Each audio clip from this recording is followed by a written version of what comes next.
Quran dan Sunnah Nabi Muhammad Sallallahu Alaihi Wasallam. Inilah manhaj salaf. Ya.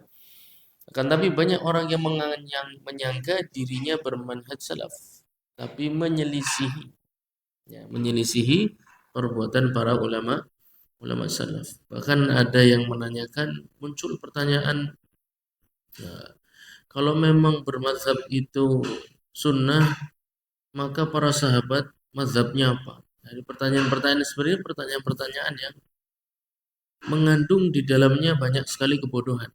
Ya, mengapa?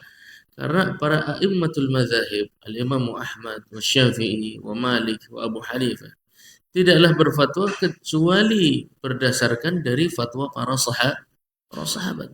Seandainya ada kitab dikumpulkan di dalamnya seluruh fatwa Abu Bakar As-Siddiq radhiyallahu anhu dari kitab Thaharah sampai akhir permasalahan fikih, maka kita tidak butuh lagi Ahmad, kita tidak butuh lagi Syafi'i, kita tidak butuh lagi Malik, tidak butuh lagi Abu Hanifah.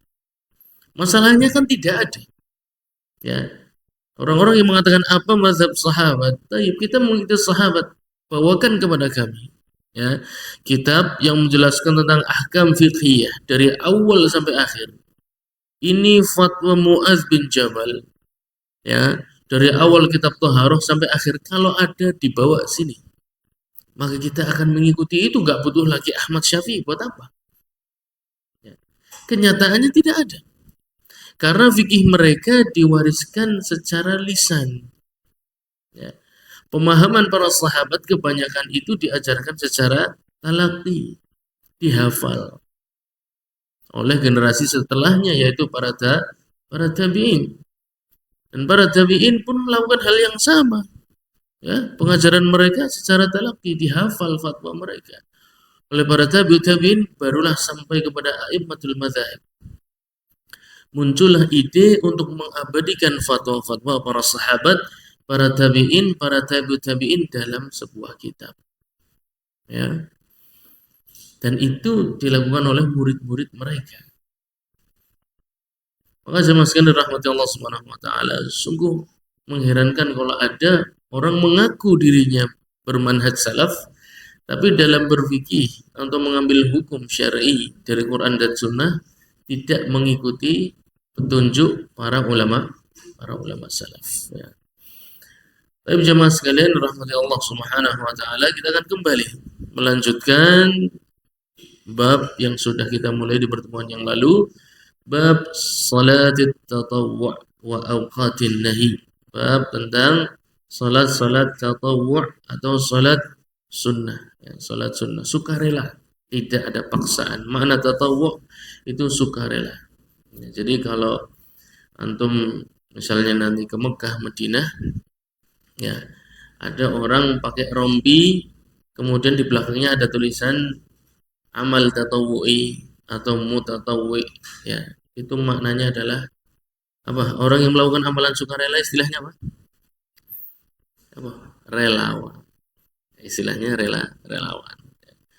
Maka salat sunnah atau salat tatawwu' itu salat yang dilakukan dengan sukarela, tidak ada kewajiban dan tidak ada paksaan. Maka orang yang meninggalkan ada dua kemungkinan. Ya. Orang tersebut menjadi tanggung jawab antum secara tarbiyah, semisal istri dan anak-anak, ya, atau orang tua atau kakak dan adik. Yang kedua, antum tidak memiliki tanggung jawab tarbiyah kepadanya. Contohnya siapa? Ya, tetangga, ya, orang lain pada umumnya. Kalau ada anak kita meninggalkan salat sunnah, nanti ada beberapa salat sunnah yang mutaakkid, ya. Jadi muakkadah, salat sunnah yang muakkadah, yang Nabi Shallallahu Alaihi Wasallam tidak meninggalkannya bahkan dalam kondisi safar, Kalau yang meninggalkannya orang yang menjadi tanggung jawab bagi kita untuk mentarbiyahnya, maka kita ingatkan. Ya.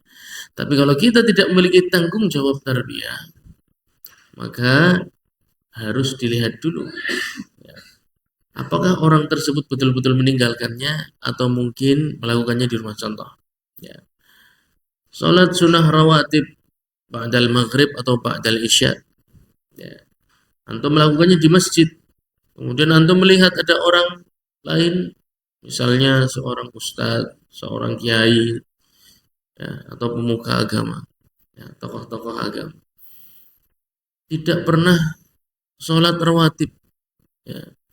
Jangan kemudian itu menjadi pembahasan bahwasannya wah KB orang sholat sunnah. Harus dilihat dulu Anda punya tanggung jawab tarbiyah atau tidak. Kalau Anda tidak punya tanggung jawab tarbiyah, maka wajib bagi Anda adalah husnudzon. Ya, mungkin dia akan melakukannya di rumah.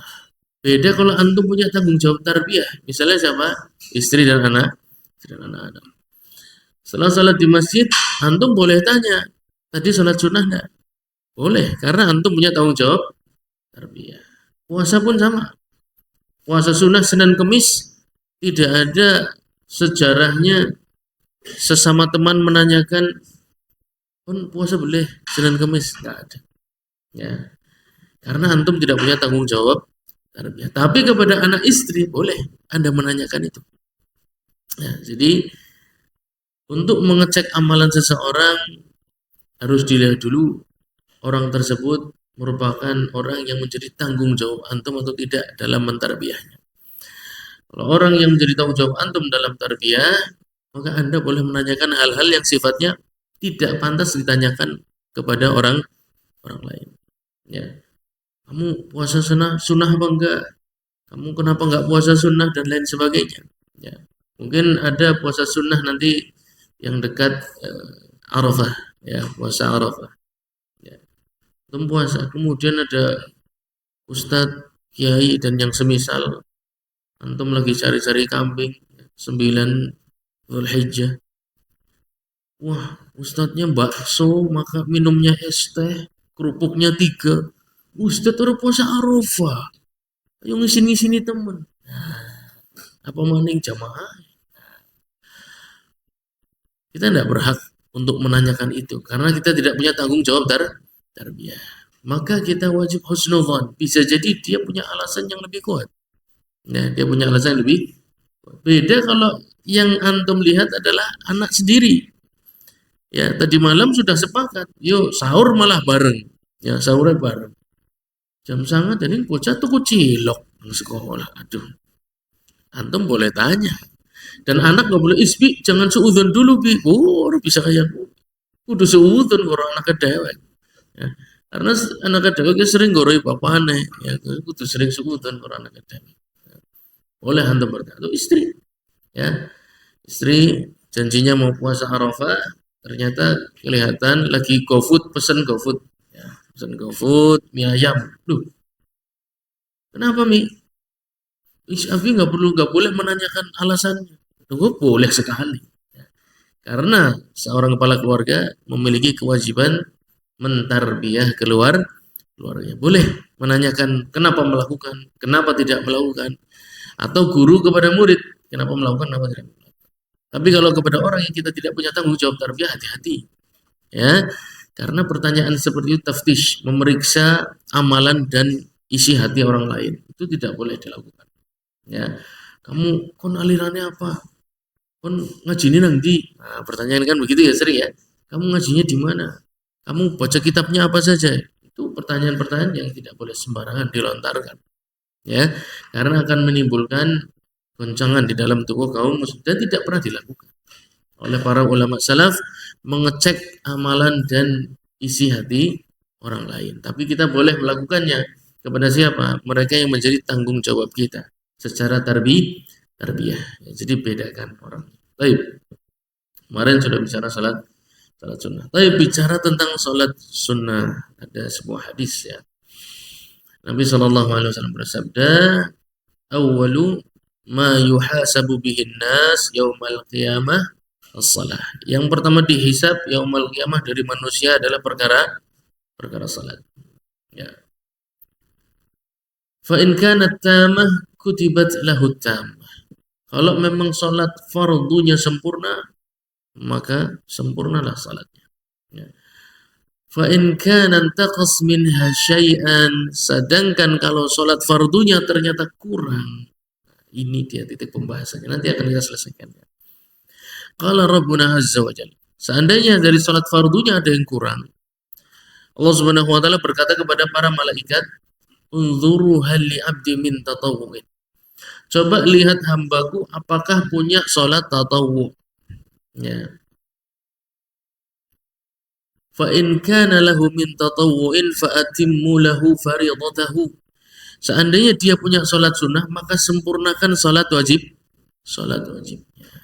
Pertanyaannya, berarti orang sering meninggalkan salat wajib, tapi tarawihnya full. Ya. Kemudian kadang bangun malam tahajud, tapi salat wajib sering bolong. Berdasarkan hadis tadi, menurut antum bagaimana? Apakah masih mungkin selamat karena salat sunnahnya? Ya, dengan salat wajibnya yang sering bolong tadi, ya, apakah masih mungkin orang ini selamat yaumul qiyamah karena salat sunnahnya berdasarkan hadis tadi? Bagaimana tanggapan anda? Ipin, diteleponia. Paham pertanyaannya, paham ya? Paham ya? Paham. Itu bisa menjadi hujah loh. Ya, sementing sholat tarawih melu. Sholat wajib bisa jadi bolong. Ya.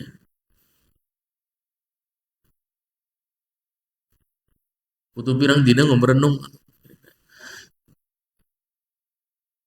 Ya, hadisnya ada di depan antum. Ya, hadisnya sudah saya bacakan, maknanya antum paham sekali. Sekarang saya kasih contoh kasus, tepat nggak kasus itu dengan hadisnya? Gitu. Silakan.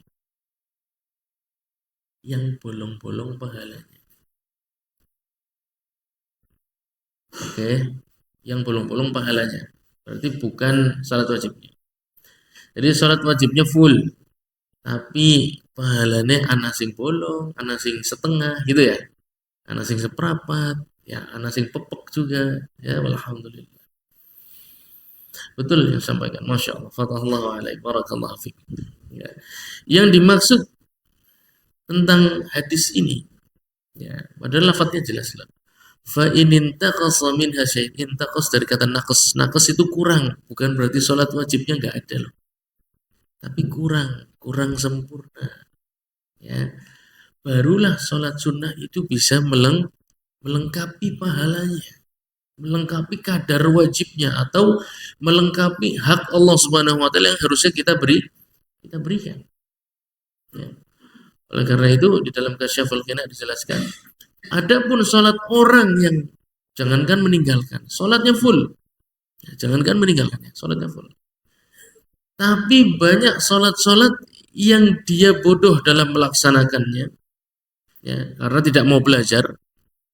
Kemudian banyak sholat yang batal dengan kebodohannya itu, ya, meremehkan perkara tohara, meremehkan perkara najis, ya, kemudian meremehkan perkara satrul aurah yang mana itu syarat-syarat, meremehkan perkara niat, meremehkan perkara menghadap kiblat, ya, dan lain sebagainya. Kemudian sikap meremehkannya ini kalau dibahas secara fikih itu menyebabkan batal.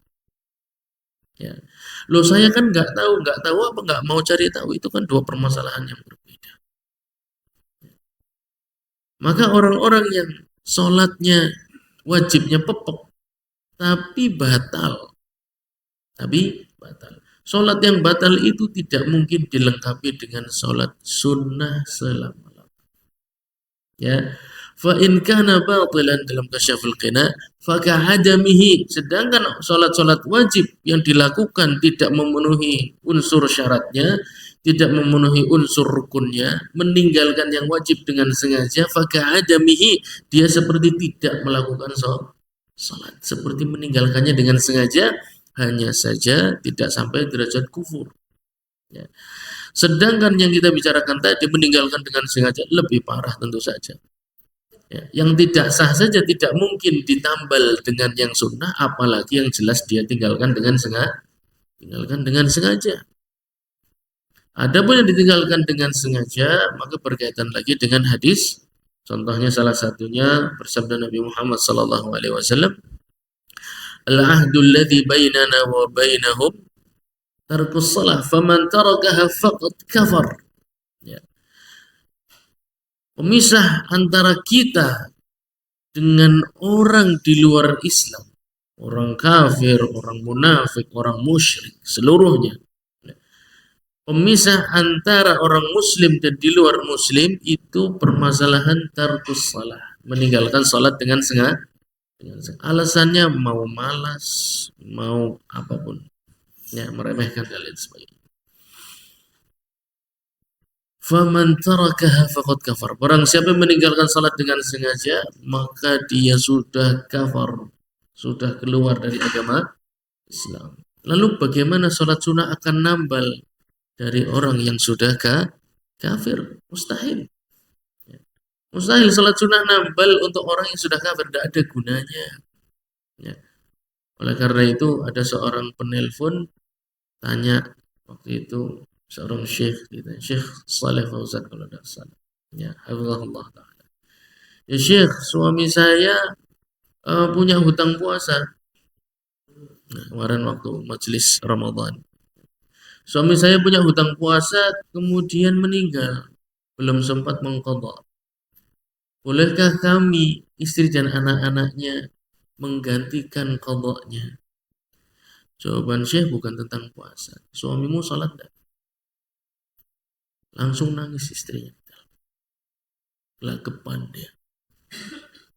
Suami saya tarik salat. Suami saya sering meninggalkan salat. Tidak bisa diqadha puasanya seorang yang meninggalkan salat dengan sengaja karena kafir, tidak bermanfaat puasanya, tidak bermanfaat seluruh amalannya selain salat.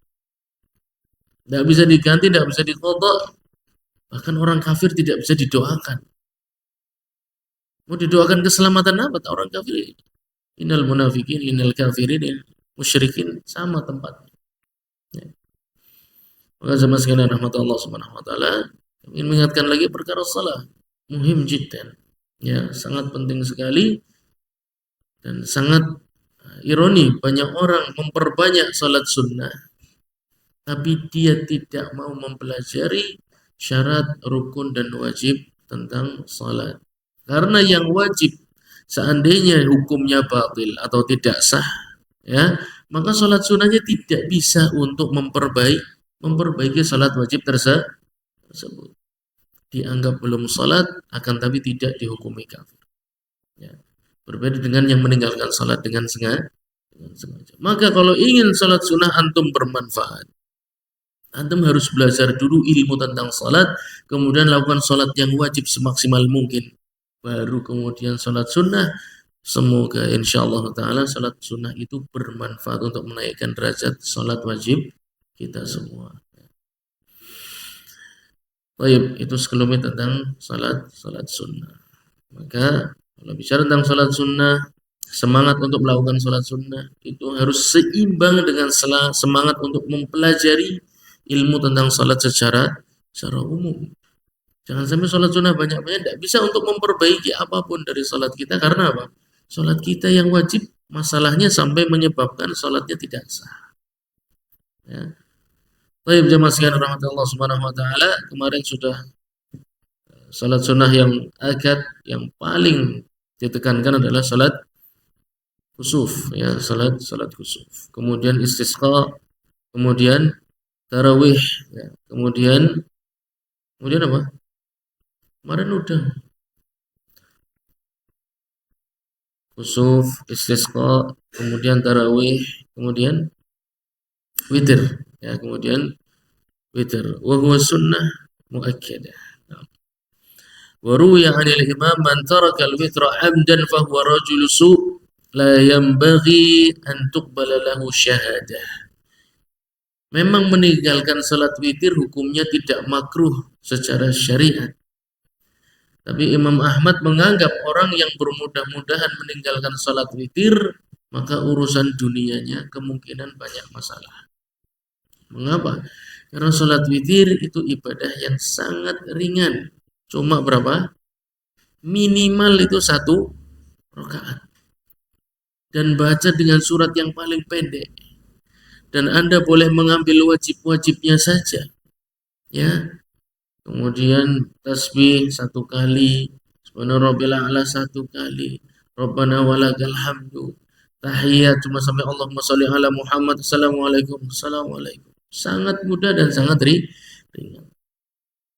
Kata Imam Ahmad, kalau orang sudah urusan witir yang cuma 1 rakaat minimal saja, dia tidak mampu melakukannya, maka kemungkinan ya orang ini dalam urusan dunia pun akan banyak bermasalah, ya, tidak jujur dan lain sebagainya. Baik, walaisa biwajib, ya.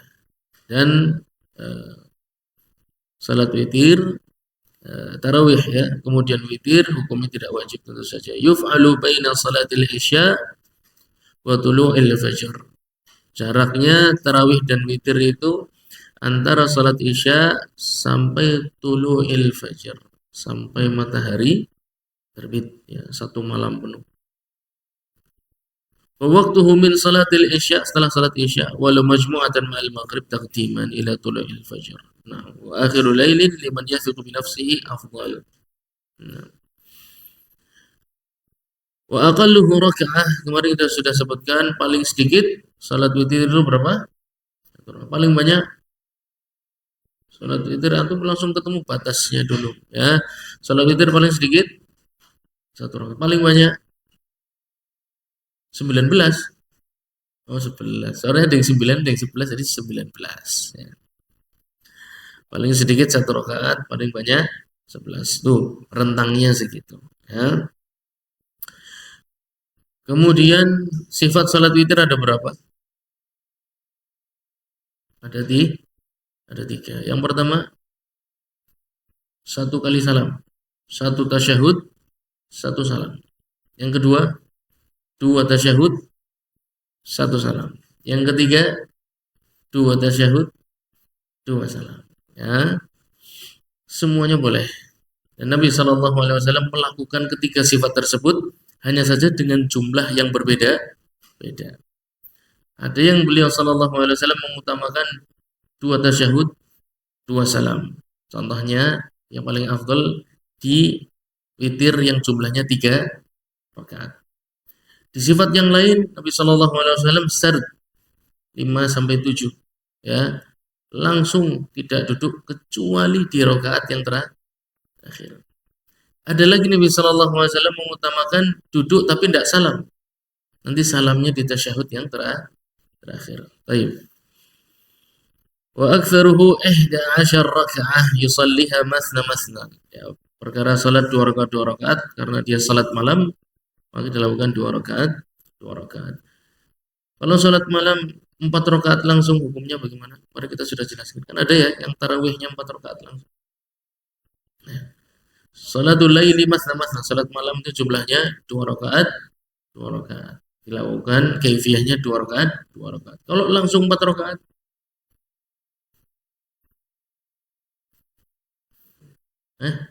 boleh.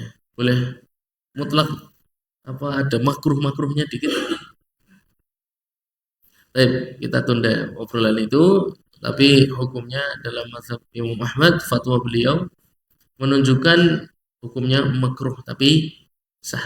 Tapi sah. Jadi jangan anti-anti banget ya sama yang tarawihnya 4 rakaat. Betul, dia menyelisihi hadis Nabi Shallallahu Alaihi Wasallam, tapi nggak sampai bid'ah. Ya, tidak sampai bid'ah atau kemudian menyelisihi nabinya. Ya, kemudian sungguh akan hancur suatu kaum yang menyelisihi nabi mereka. Ya, nggak usah bawa dalil-dalil yang terlalu jauh. Ya, karena secara fikih dibolehkan, buktinya Nabi salat witir ada yang langsung, jangankan 4, 8. Ya, Nabi Shallallahu Alaihi Wasallam salat witir 8 rakaat langsung. Ya, kemudian ditutup dengan 1 rakaat terakhir. Jadi kalau 4 rakaat langsung kira-kira berarti boleh enggak? Boleh, tapi di luar witir hukumnya makruh. Salatul lail itu bicara tentang salat lail. Salatul nahar beda lagi. Baik. 11 kita mulai dari 11 dulu ya. 11 secara umum 2 rakaat semua. yusallimu min kulli thintaini, ya, untuk 11 rakaat yang afdal salam setiap 2 rakaat. Salam setiap dua rakaat.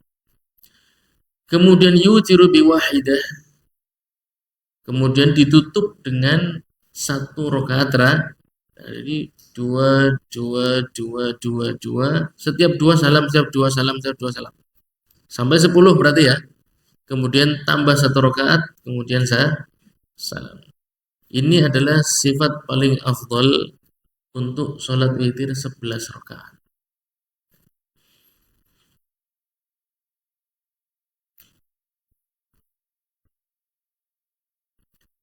Walahu an yasruda 10. Tapi kalau 11 ini dilakukan 10 rentengan, jadi enggak 2 kali salam. Ya. 10 langsung. Ya. Thumma yajlis fayatashahhad wa la yusallim. Thumma ya'ti birrak'atil akhirah wa yatashahhad wa yusallim. Nah. Yang paling afdal untuk 11 adalah 2 setiap 2 salam, setiap 2 salam. Kemudian 1 rakaat salam. Kemudian di bawah itu untuk yang 11 rakaat witir 10 direnteng. Ya, 10 rakaat. Langsung. Ya. Thumma yajlis fayatashahhad wa la yusallim. Kemudian duduk untuk tasyahud 10 sampai rakaat 10 duduk untuk tasyahud tapi tidak salam. Ya. Thumma ya'ti bi raka'atil akhir, salamnya adalah di rakaat yang ke-11. Nah, itu perbuatan Nabi sallallahu alaihi wasallam. Kalau langsung 11 gimana? Langsung 12, bukan 10, 11. Boleh, ya tetap boleh. Tapi keafdalannya paling rendah. Keafdalannya paling rendah. Wa in autara bi khamsin aw sab'. Sekarang 5 atau 7. Ya. Pemisahan seperti ini muncul dari mana? Dari riwayat Nabi sallallahu alaihi wasallam. Karena beliau kaifiyah witirnya berbeda-beda. Kalau lagi 11 seperti apa, kalau lagi 7 seperti apa, kalau 5 seperti apa, kalau 3 seperti apa, memang beda-beda. Ya. Saradaha, yang bagus kalau 5 atau 7 itu langsung. Ya. Lam yajlis illa fi akhir, tidak duduk kecuali di rakaat ke-7 atau di rakaat ke-5. Ini yang paling afdal. Dan kalau saya pengen witir 7 rakaat, langsung 7. Tasyahud dan salamnya di rakaat ke-7. Tasyahudnya 1 kali, salamnya 1 kali, dilakukan di akhir.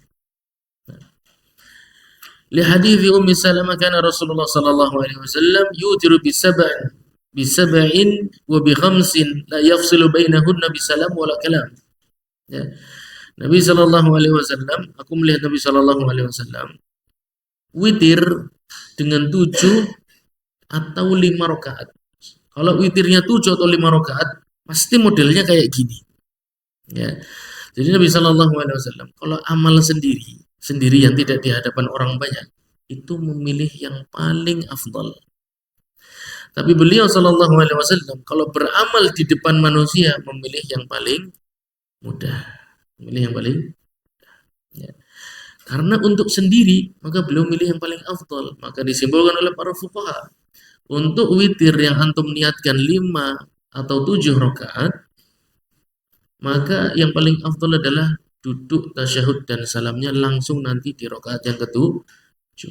Ya, jadi dalil tentang witir ini dalil yang khusus, dan dalil salatul laili masna wa masna itu dalil yang umum. Apakah balik? Kira-kira dalil tentang sifat salat Nabi yang witir ini 11, 9, 7, 5 sampai 3 atau 1 rakaat. Itu dalil yang umum. Kemudian salatul laili masna itu dalil yang khusus. Kira-kira yang umum yang mana, yang khusus yang mana?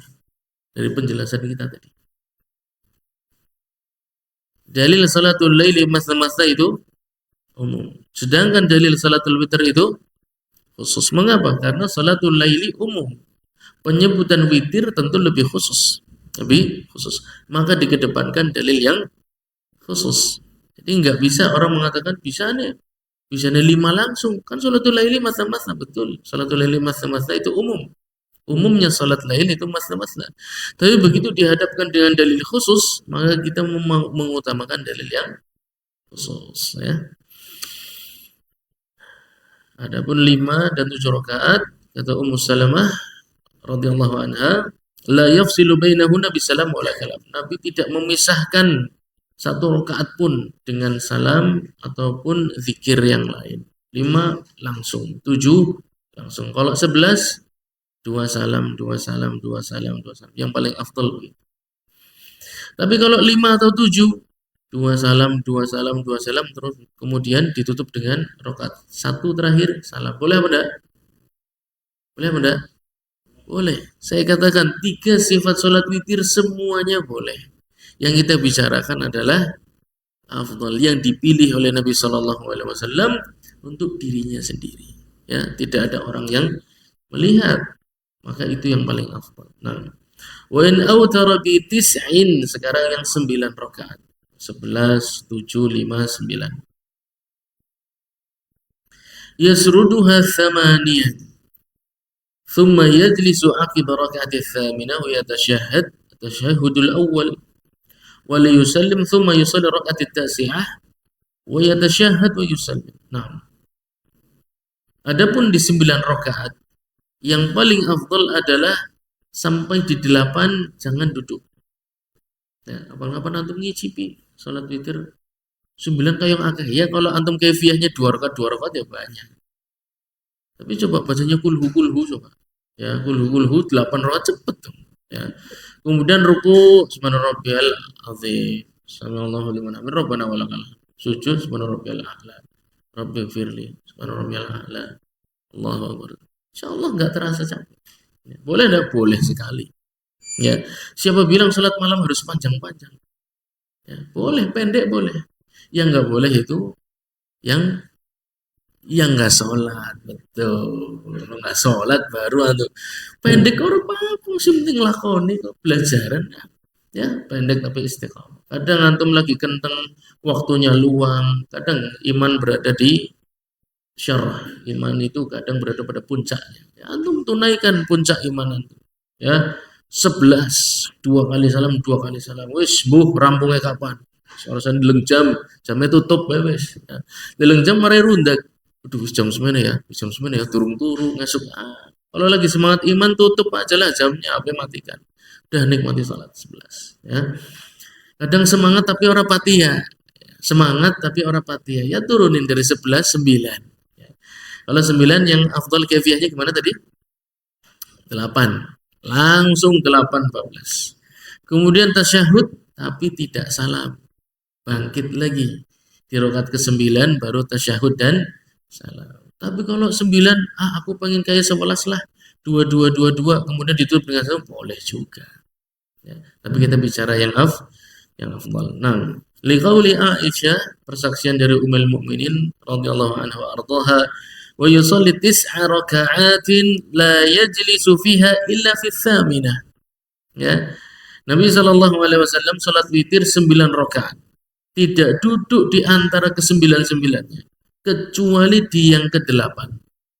Ya. Fayadhkurullaha wa yahmaduhu wa yad'uuhu wa yanhadu wa la yusallim, dan tidak salam di rakaat ke-8. Ya, 8 rakaat langsung tidak salam. Tasyahud saja. Kemudian bangkit, ya. Tsumma yaq'udu fayadhkurullaha wa yahmaduhu wa yad'uuhu tsumma yusallimu tasliman yusmi'na. Kemudian Nabi sallallahu alaihi wasallam menutup witirnya dengan rakaat yang ke-9. Yang kurang berarti tinggal rakaat yang 11 sudah, 9 sudah, 5, 7 sudah, tinggal 3. Rakaat 1 tadi tidak perlu dijelaskan. Ya, ya tasyahudin nang kono, salamnya nang kono, seorang mungkin lah kanggo liyane. Ya. Wa adnal kamal. Ya. Salat witir yang sempurna, yang paling terakhir itu 3. 1 itu sah. Salat witir 1 rakaat itu sah, tapi kata para fuqaha tidak sempurna. Mengapa? Karena Nabi Shallallahu alaihi wasallam tidak pernah mengerjakannya. Ya. Tapi itu adalah sabda, bukan perbuatan. Kalau Nabi SAW perbuatannya 3 sampai 11. Ya, dan para sahabat pun begitu. Tapi satu boleh berdasarkan hadis dari Nabi SAW. Adapun kesempurnaan, salat witir paling sedikit 3. Satu boleh tapi tidak sempurna. Ya. Salas raka'atin bisalamaini fayusalli raka'ataini wa yusallim. Adapun 3 rakaat yang paling afdal adalah perbuatan Nabi sallallahu alaihi wasallam, 2 rakaat salam kemudian tambah 1 rakaat salam. Ya. Li'annahu aktsar wa amala. Mengapa? Karena perbuatannya lebih banyak, ibadahnya lebih banyak, gerakannya dibandingkan yang 3 rakaat langsung. Hadisnya yang 3 rakaat langsung ada, yang dua rakaat salam kemudian tambah 1 rakaat salam juga ada. Akan tapi Imam Ahmad melihat hadis yang 2 rakaat salam kemudian 1 rakaat salam itu lebih utama. Mengapa? Karena ibadahnya lebih banyak, gerakannya lebih banyak. Ya enggak? Takbiratul ihramnya berarti berapa? 2 kali. Ya enggak? Kemudian tambahan gerakan yang lain. Tasyahud juga 2 kali. Ya. Wa yajuzu an yasrudaha bisalamin wa. Tapi boleh 3 rakaat langsung boleh. Bukan enggak boleh. Boleh. 3 sifat tadi boleh semua. Ya. Pertanyaannya kalau 3 rakaat mirip salat maghrib. 3 rakaatnya mirip salat maghrib. Boleh apa enggak? Jadi rakaat kedua tasyahud tapi tidak salam, bangkit untuk rakaat ketiga. Boleh apa enggak? Kayaknya boleh ya. Sahih. Karena contohnya ada di 9 ada, ya enggak?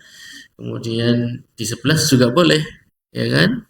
Dan di sebelahnya. Maka di 3 pun boleh. Tapi ada beberapa ulama yang melarang. Katanya sholat sunnah dan wajib harus berbeda. Wallahu a'lam.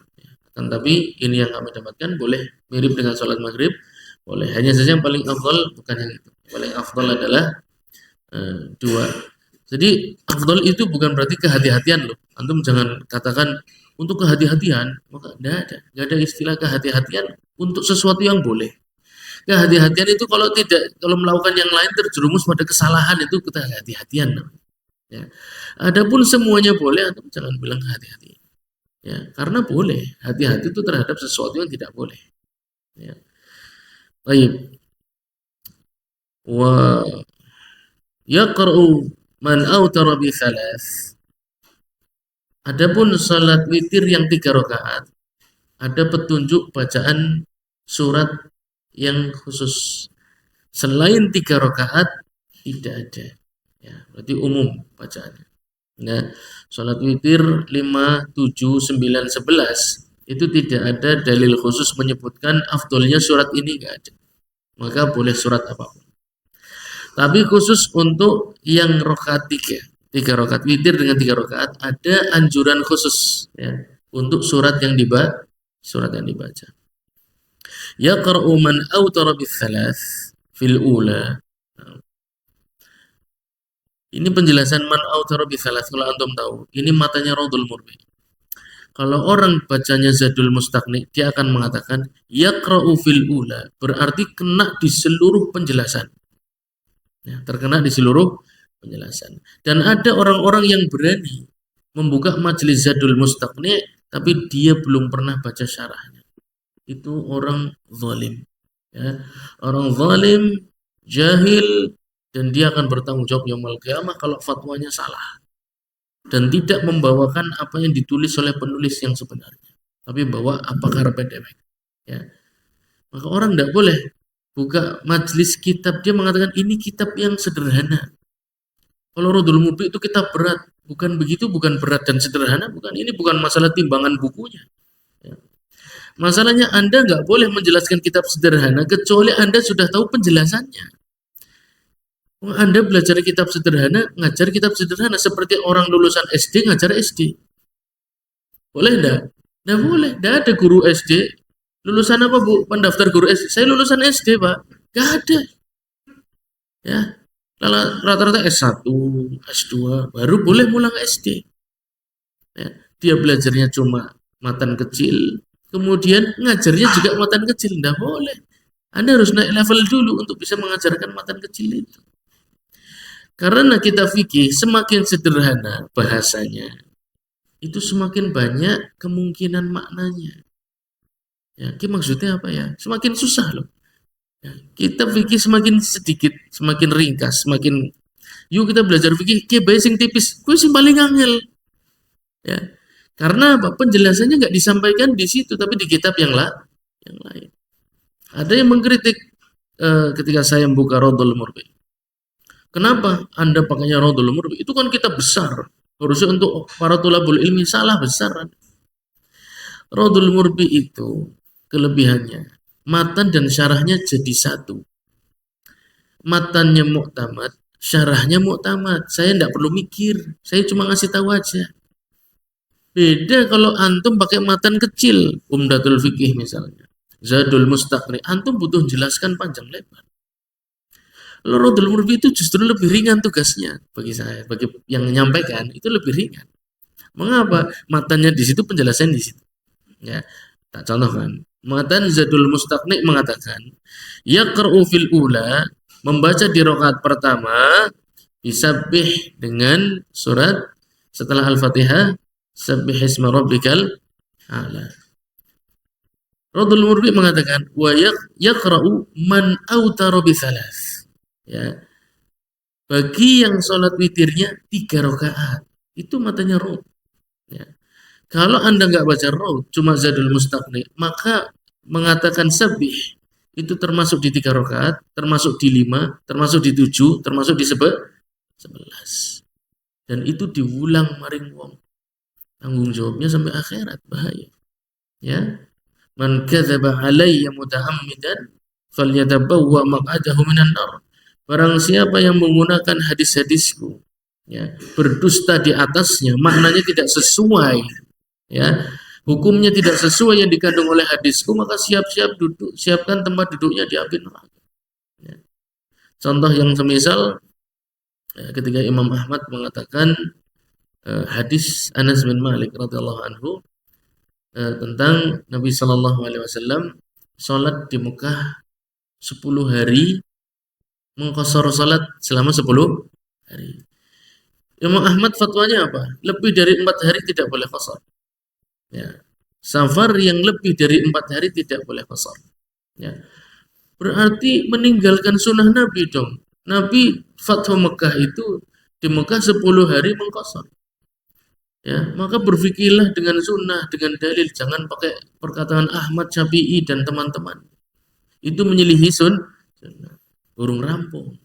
Imam Ahmad mengomentari hadis Anas bin Malik, aqamna fi Makkah ashran naqsurus salah. Kami tinggal di Mekah 10 hari, mengqashar salat selama 10 hari. Kata Imam Ahmad, hadzal hadis laisa yafhamuhu illa faqih. Hadis ini nggak mungkin orang paham makna sebenarnya kecuali faqih. Angger uang biasa mesti pahamnya kayak gue. Ya. Bahwasanya mengqashar salat itu nggak ada batasnya. Safarnya mau 10 hari, setahun, akhirnya ada thalib Indonesia keterima di Saudi, sekolah 4 tahun mengqashar salat. Itu fatwa ulama muktabar loh, kalau antum tahu. Saya nggak mau sebut namanya lah. Ya. Itu fatwa muktabar. Ya, mengqashar salat. Jadi mau antum safar 5 tahun mengqashar salat, Pak. Ajib. Ya, ada fatwa begitu aja. Rahimahullah, yang berfatwa sudah wafat. Ya wajar seorang alim berbuat kesalahan, ya. Apalagi kita tentu lebih banyak kesalahan. Tapi Imam Ahmad mengatakan, antum silahkan pelajari sejarah.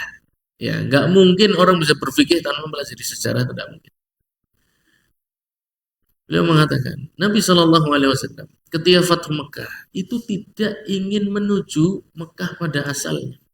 Mekah itu hanya transit saja. Salah satu kota yang akan dilewati. Tujuan sebenarnya adalah Hunain. Itu tertulis dalam kitab sejarah. Aku orang-orang, kalau ngarang Fathu Mekahnya mari Mekaran Fathu Mekah. Fathu Mekah itu kan istilah kita. Istilah yang nulis sejarah Fathu Mekah. Adapun beliaunya di dalam kitab sejarah ditulis para ulama, beliau itu Mekah Hunain. Cuman jalan menuju Hunain sengaja beliau pilih lewat Mekah sekalian ya membuka kota Mekah. Adapun transit, berarti Mekah adalah tempat transit itu antum pan setahun be mengkosor salat nggak ada masalah. Jangankan 10 hari, 10 tahun antum transit mengkosor salat. Dan itu dilakukan sahabat Abdullah ibnu Umar radhiyallahu anhu. Ketika sedang rihlah di negeri, kemudian transit di negeri namanya Azerbaijan. Azerbaijan pernah dengar ya? Apa Azerbaijan? Kota di mana? Hah? Negara? Oh, Azerbaijan negara. Sekarang negara. Dia transit di Azerbaijan, kena musim salju. Tidak berani safar karena dinginnya kena angin. Antum kena angin secuil be asam lambung. Ya. Salju coba. Zaman itu belum model mobil, ya. Belum model mobil. Jalan kaki, naik unta, naik kuda, anginnya ya nggak berani jalan. Musim salju nggak berani jalan. 1 bulan mengkosor salat sesuai dengan fatwa Imam Ahmad. Ya. Imam Ahmad berfatwa nggak larang. Dia melihat penjelasan para sahabat. Oh betul. Berarti lihat dulu tujuannya mana. Kemudian dia transit di mana. Kalau itu tempat transit, mau berapa lama pun, setahun sekalian. Antum transit bojo nangkon. Ya. Bojone sholatnya sempurna, antum sholatnya tetap mengkosor. Ya. Ceritanya hurung bojo.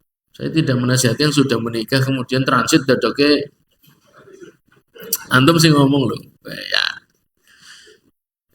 kita lanjutkan. Itu contoh. Maksudnya tadi. Ya. Pipen. Alasannya mengkosor sholat. Aku kan ngerasa kena transit setahun nih. Aku kan maring mana tapi transitnya setahun ben kayak Ibnu Umar kayak gue. Aduh ya bahaya mana ya. Tayyib yaqra'u man autara bi thalath. Barang siapa yang salat witirnya 3 rakaat, maka ada dalil khusus spesifik menjelaskan tentang surat apa yang sebaiknya dibaca. Bukan berarti kalau selain itu nggak baik loh. Ya, afdal saja. Kalau ditinggalkan maka tidak mengapa. Ya. Fi rakaatil ula bi surati sabbih.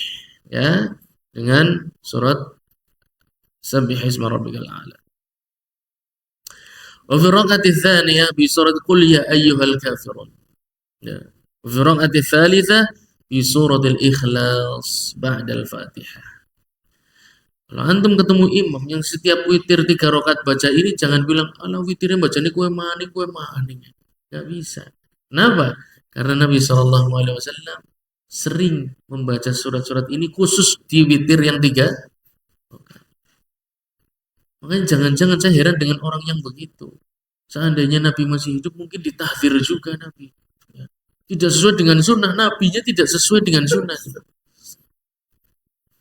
Saking dia punya kaidah pokoknya harus sikat semuanya. Ada kaidah apa terapkan dalam semua masalah. Tidak bisa. Ya. Untuk orang yang belajar tahu semua kaidah fikih atau kaidah usul fikih tidak ada yang mutaridah jami al-masail. Tidak ada yang bisa diterapkan di seluruh masalah. Pasti ada pengecualian. Ya. Dan masih banyak contoh. Nanti nggak selesai-selesai. Baik. Wa yaqnutu fiha dan disunahkan di salat witir untuk kunut di dalamnya ya ba'da ruku dan qabla ruku ya yang afdal dalam mazhab Imam Ahmad adalah setelah ruku tapi mazhab Imam Malik sebelum misalnya antum suatu hari tadi cita-citanya pengen safar sing adoh ya safar maring Prancis misalnya ya. Pengen apa pananuk apa nyuwil lenenge Eiffel misalnya nyuwil lenenge Eiffel kenang-kenangan orang Indonesia kan gitu ya kiswa Ka'bah dicuwil ya anak apa-apa diketok kenang-kenangan ya. Ada yang bawa pasir dari Madinah dibawa pulang sama ya Allah ibu kan gak nawuri apa kowe dan bocah di rupiah angel tawuri pasir Madinah ya. Terus antum berhenti di Maroko misalnya. Maroko itu fikihnya ikut Imam Malik. Ya. Tersebar fikihnya Imam Malik. Terus antum kunut melihat orang kunut witir di sana. Kunutnya biasanya sebelum rukuk. Adapun Imam Ahmad, Imam Syafi'i sama, yaitu setelah rukuk. Dan bukan bid'ah ya. Karena asarnya dari sahabat Ubay bin Ka'ab anna Nabi sallallahu alaihi wasallam kana yaqnutu fil witri qabla rukuk. Bahwasanya dari hadis Ubay bin Ka'ab, Nabi sallallahu alaihi wasallam dahulu witir kunutnya sebelum rukuk, bukan bid'ah. Ya, mungkin yang tidak pernah kita lihat itu merupakan ibadah yang sunnah. Akan tetapi karena kita tidak tahu, kemudian dengan gampangnya mengatakan bid'ah. Tidak boleh. Dulu yang boleh mengatakan bid'ah dan sunnah itu hanya para ulama. Sekarang orang jual martabak bisa menghukumi, ya bukan saya merendahkan profesi, bukan itu. Maksudnya Anda tidak sibuk talabul ilmi. Anda tidak tafarruk. Tafarruk itu mengosongkan waktu seharian untuk belajar. Kemudian bisa mengatakan itu hadisnya dhaif, itu hadisnya sahih. Ilmu dari mana? Tidak mungkin, karena itu ilmu yang butuh waktu lama untuk dipelajari. Sehingga Anda bisa memvonis ini dhaif, ini sahih, ini ijma', itu ilmu yang panjang perjalanannya. Di zaman sekarang yang hatta tafarruq itu berarti dari kata farik itu kosong, mengkosongkan waktunya sengaja untuk belajar tok dari pagi sampai pagi. Seperti dilakukan Imam Nawawi rahimahullah taala ya, dan imam-imam yang lain. Tafarruq di zaman sekarang pun saya tidak yakin mampu sampai di derajatnya para fuqaha. Apalagi yang tidak tafarruq ya. Esok ngedusi manuk, awan ngedusi ayam, sore gabur darah, bengi dodol roti, itu bisa ngomong hadisnya sahih, singkil dhaif, bid'ah, sunnah. Ya secara proses nggak bisa dipercaya, tidak memenuhi secara proses. Bukan saya merendahkan, karena ilmu itu harus dipelajari, bukan dengan mimpi, turu gelelengan rebahan terus paham ngono. Kayak zaman biyen. Hah? Laduni. Apa bedanya dengan orang-orang laduni? Ya. Hanya ikut majelisnya ustadz ini, ustadz itu 1-2 kali terus bisa paham seluruh Quran dan Sunnah. Mustahil. Ya. Baik, jamaah sekalian rahmati Allah Subhanahu wa taala. Jadi jangan terburu-buru ketika melihat sesuatu yang ajab, sesuatu yang ajib buat antum, ajib yang anyar kah? Belum tentu bid'ah. Secara syar'i, bid'ah menurut antum benar, sampai weruh maksudnya. Ya, secara bahasa betul. Tapi secara syar'i belum tentu. Dulu pernah ada thalibul ilmi Pak, seangkatan dengan saya mondok.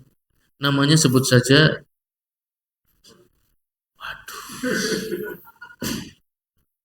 sebut saja namanya Bu. Yang itu sudah berlalu Pak. Ijazahnya sudah dibuktikan katanya. Ya. Sebut saja namanya Bu. Ya. Habis sholat tarawih, kemudian witir selesai. Ya, ada makan lagi. Ini ceritanya lagi itikaf Ramadan. Ya. Terus kita sepakat malam bangun lagi Pak. Yuk, sholat malam berjamaah. Tiba-tiba dia setelah ikut-ikutan kali ya, terus dalam hati bergejolak. Kemudian keluar dari sholat ngamuk Pak. Sholat apa ini? Tidak ada dalilnya, bid'ah. Waduh, pusing. Kok bisa begitu? Ya.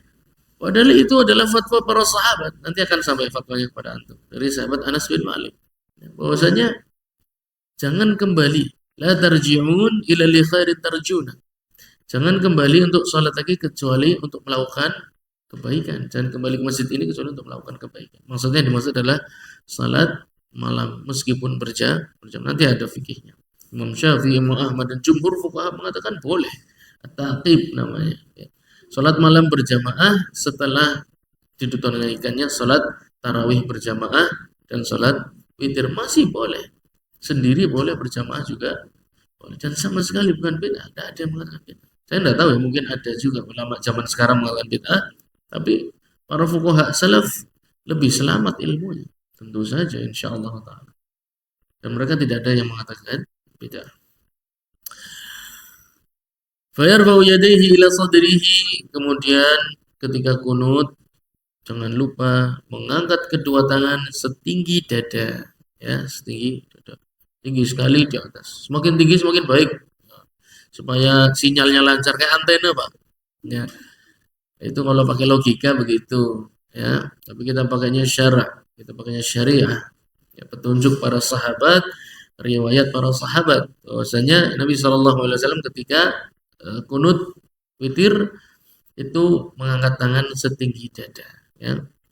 Yabsutuhuma, dibuka kedua tangannya, bibutunihima nahwas sama, ya, bukan ke mukanya tapi ke arah langit. Jadi tangannya dibuka ke arah langit. Bukan doanya ke muka seperti ini, bukan. Ya, doanya itu ke arah langit. Seperti orang nyuwun. Ya, jaluk mari sampean be nang lampu abang nyuwun Pak ke arah langit loh. Nyuwunnya ke antum tapi dia ke arah langit. Apalagi kita kunut menyuwunnya ke langit ke arah kedai. Ya. Dibuka ke arah langit. Walau makmuman, meskipun makmum pun melakukan hal yang sama. Ya. Wayakul, ya. Kemudian ditempel atau tidak ini sama. Ya, riwayatnya ada, dibuka, ditempel, yang nyaman aja.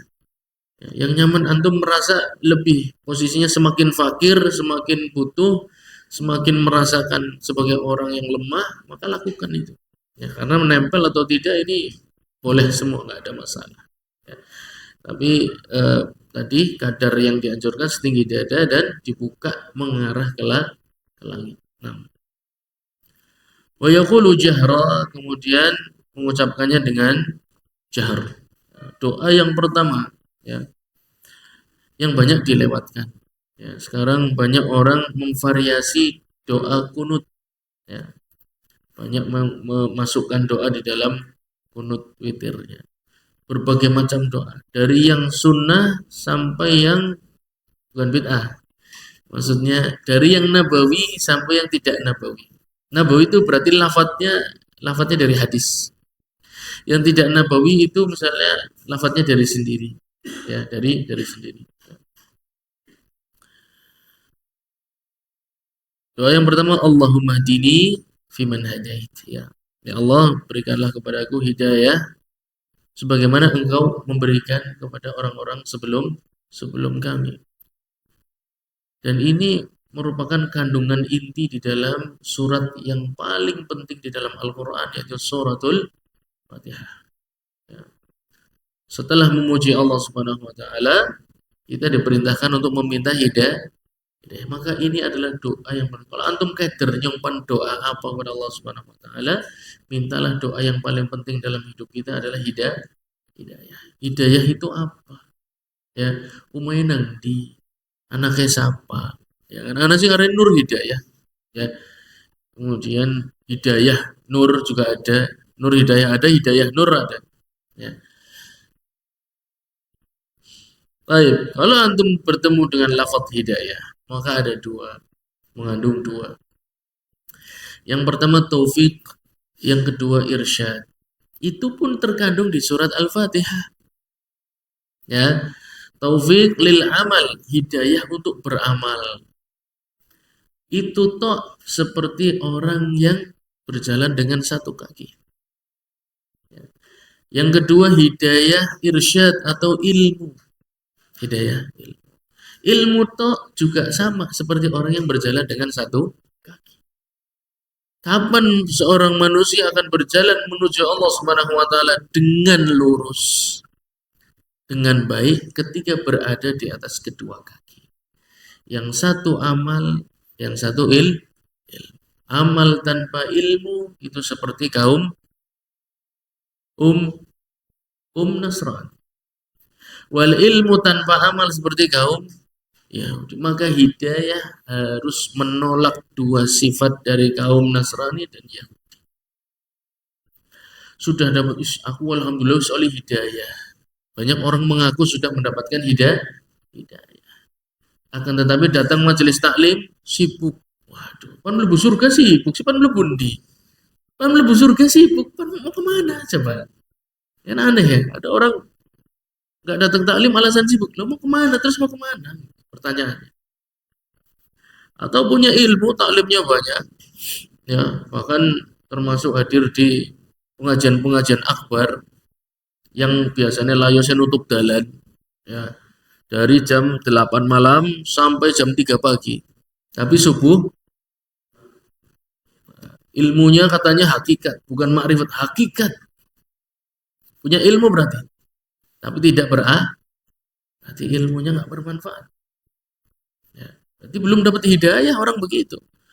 Mau hikmahnya dalam apa, mau pengetahuannya sebanyak apa, selama mencegah dia dari beramal dengan ilmunya, maka itu orang yang belum diberi hidayah.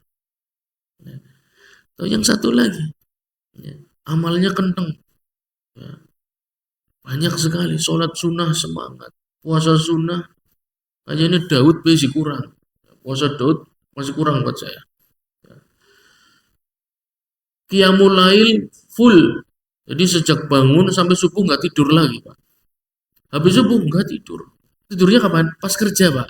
Ya, pas kerja pada tidur. Ya. Keren, ya, keren sekali itu. Malam-malam bangun, wah nggak tidur. Habis subuh kamu nanti ngantuk, enggak, masih kuat. Ya.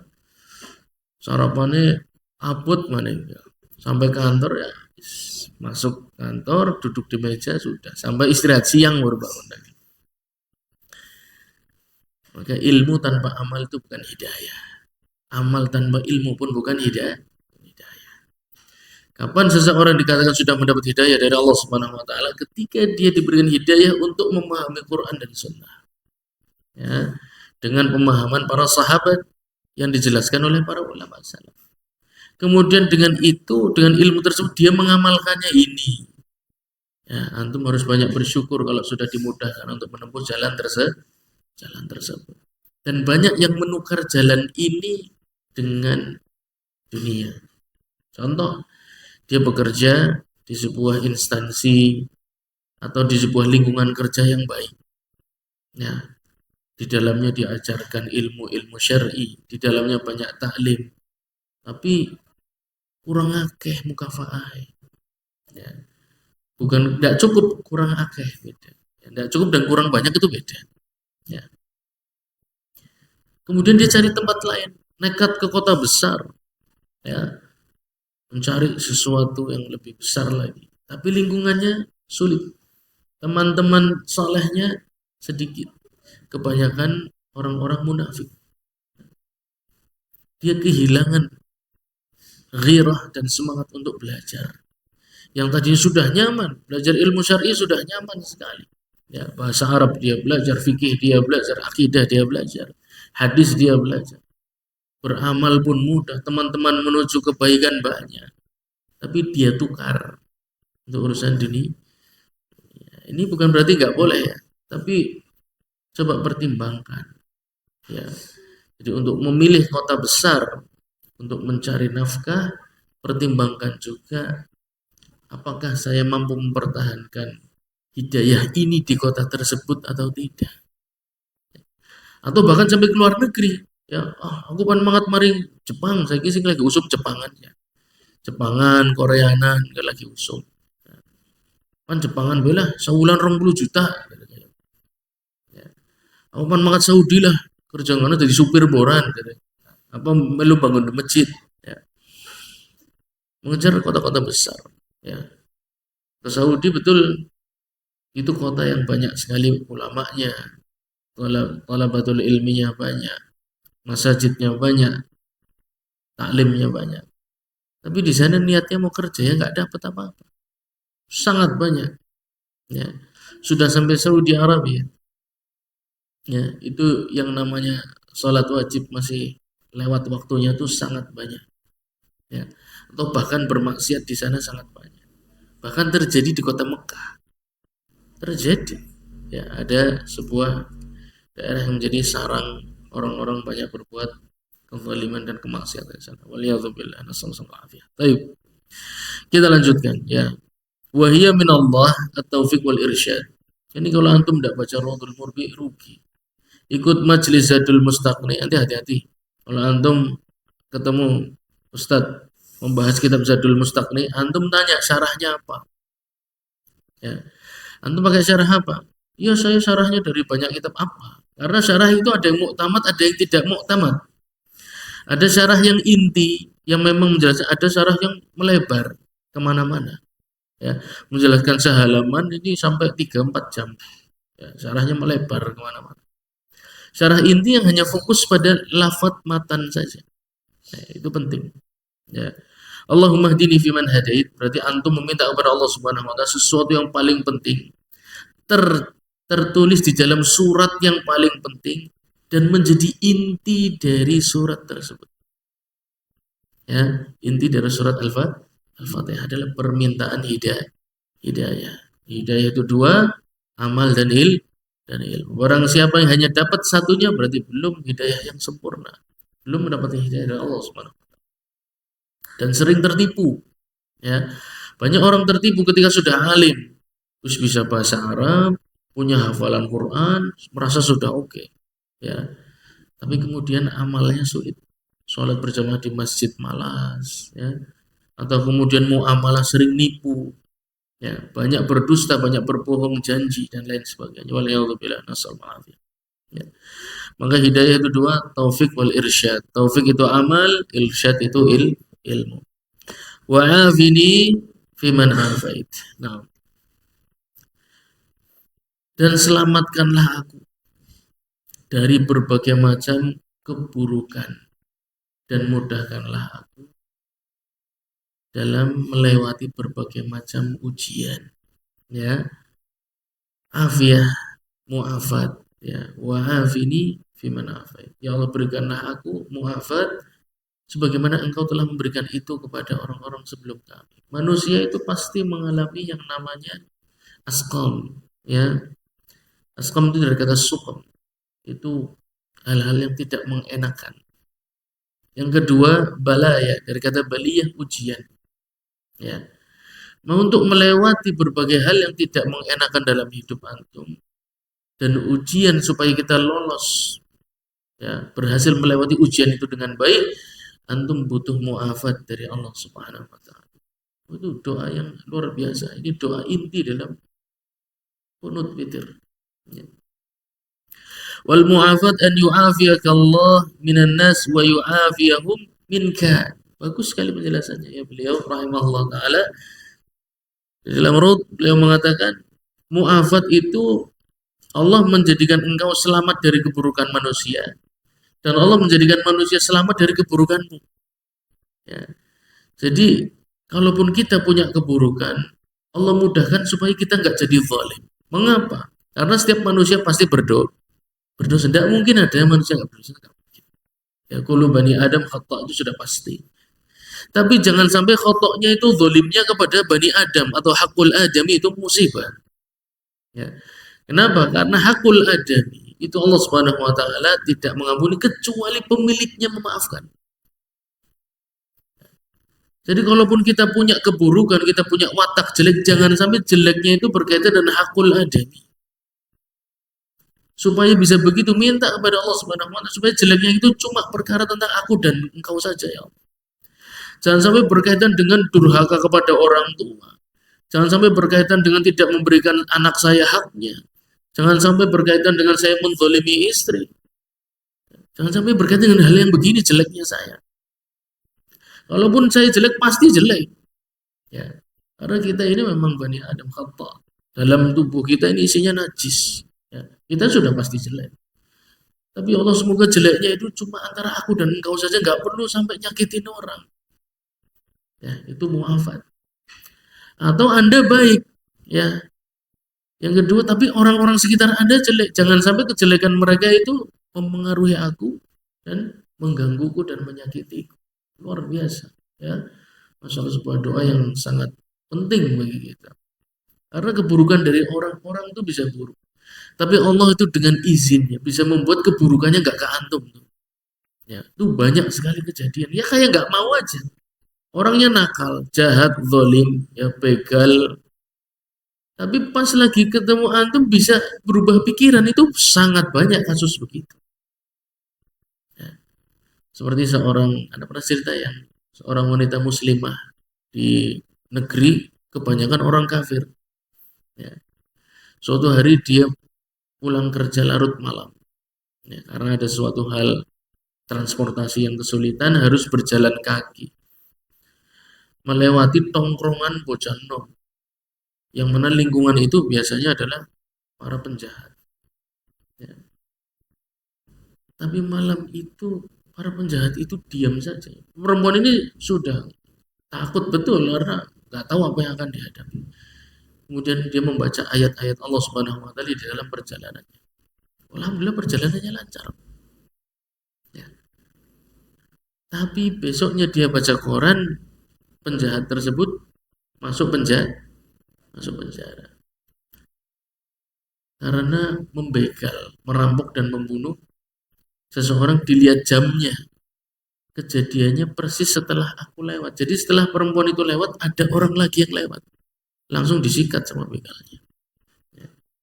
Maka permintaan muafat kepada Allah Subhanahu wa taala itu supaya kita selamat dari keburukan orang. Dan orang pun selamat dari keburukan kita. Adapun kita buruk sudah pasti. Ya, tapi jangan keburukannya sampai yang wataknya itu zalim. Sifatnya mengurangi hakul adil. Apalagi sampai hutang yang sengaja tidak dibayar. Ya, bahkan seorang syahid, seorang muslimah syahid atau syahidah, tertunda jasadnya masuk surga karena permasalahan hutang. Hutang yang mana dulu? Yang dia tidak mampu bayar atau sengaja tidak bayar menurut Anda? Yang sengaja tidak dibayar. Adapun yang sudah membayar, kemudian meninggal di tengah jalan, jangan kemudian anjing orang panyolati lah, utang ngurung rampung urusannya. Lah memang orang duwe, ya. Oh, makan saja di bawah, rumah ngontrak, orang tua nggak ada, anak-anak nggak ngurusin. Kemudian saya nggak mau menyolatinya, sebagaimana Nabi Shallallahu Alaihi Wasallam nggak mau menyolati. Nah, ini bahaya kalau hadis di tangan orang-orang begitu. Ya. Yang dimaksud dari hutang yang mencegah seseorang masuk surga itu hutang yang sengaja tidak dia ada unsur zolim kepada hakul adil. Ya. Adapun yang dia sudah nyicil semampunya, memang mampunya segitu, insya Allah tidak terhalang masuk surga meskipun wafat sebelum hutangnya rampung. Ya. Baik. Lanjut apa? Ini wis kepengen. Baik, insya Allah kita lanjut di pertemuan yang akan datang. Masih di doa yang sama di bagian berikutnya, setengah sudah kita ambil. Allahumma dini fiman hadait wa afini fiman afait, insyaallah, wa tawallana fiman tawallat wa tawallani fiman tawallait wa barik lana fi ma. Ini insyaallah berkaitan dengan makna-makna hadis ini. Kita sambung di pertemuan yang akan datang. Semoga sedikit ini bermanfaat untuk kita semua. Kita tutup majelis kita. Subhanakallahumma wa bihamdika asyhadu an la ilaha illa anta astaghfiruka wa atubu ilaik. Wassalamualaikum warahmatullahi wabarakatuh.